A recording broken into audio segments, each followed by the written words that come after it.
আসসালামু আলাইকুম। আলামিন এগ্রো ফার্মে আপনাদের সকলকেই স্বাগত। কথা হচ্ছে কৃষককে কে বোনাস দিবে। আমরা সকলেই তো আসলে যে যার কর্মস্থল, কাজের জায়গা, বাসাবাড়ি থেকে অফিস আদালত, যে যেইখানেই কাজ করি না কেন, সরকারি বেসরকারি সকল প্রতিষ্ঠান থেকেই কিন্তু ঈদ, পূজা পার্বণ ইত্যাদি অনুষ্ঠানগুলোতে বোনাস দেয়। কিন্তু এই কৃষককে কি কেউ বোনাস দেয়? এটা কি ভেবে দেখেছেন? কখনো কি কেউ ভেবেছেন? কিন্তু অথচ কৃষকের কাছ থেকে উল্টা বোনাস নেওয়া হয়। আমরা জাতি হিসেবে সত্যিই খুবই লজ্জিত। কারণ যে কৃষকের চাষে আমাদের প্রাণ বাঁচে, কৃষক যদি না করে চাষ তাহলে আমাদের হবে সর্বনাশ। তো কথাটা কিন্তু ছন্দা করে শুনলেও কথাটা কিন্তু সত্য। কারণ এই যে সামনের সোনালী ধানগুলো দেখছেন, এই ধান থেকে উৎপাদিত চাল চাল হবে এখান থেকে, এইগুলো খেয়েই কিন্তু আমরা বাঁচি, দুই বেলা দুই মুঠো খাই। কিন্তু এই কৃষকের চাষের উপরে কেন ভ্যাট, কেন তাকে কেন বোনাস দিতে হবে? এটা তো আসলে উচিত ছিল কৃষককে ওই বোনাস দেওয়া, কিন্তু কৃষকের কাছ থেকে উল্টা বোনাস নেওয়া হইতেছে।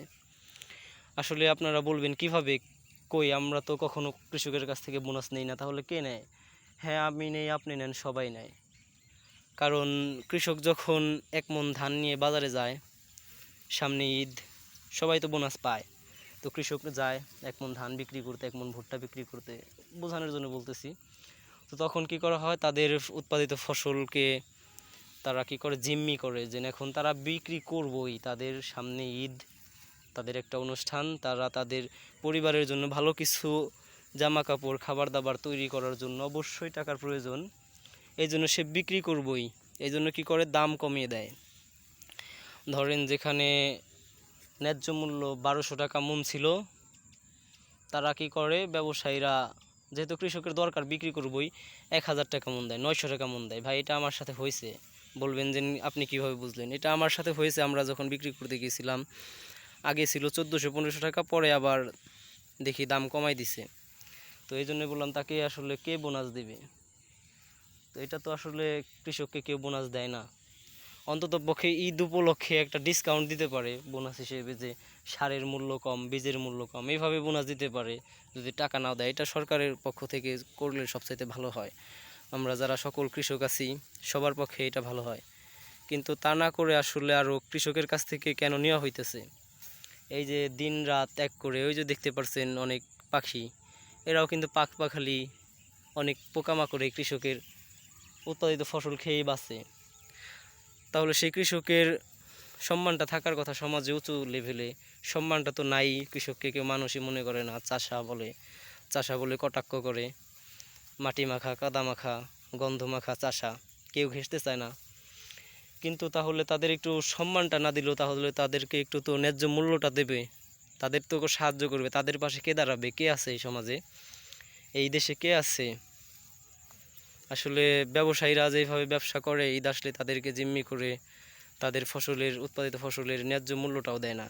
যে তারা বিক্রি করবে, এটা তারা জানে ভালোভাবেই, পলিটিক্যালিভাবে এটা তারা বিজনেস করে।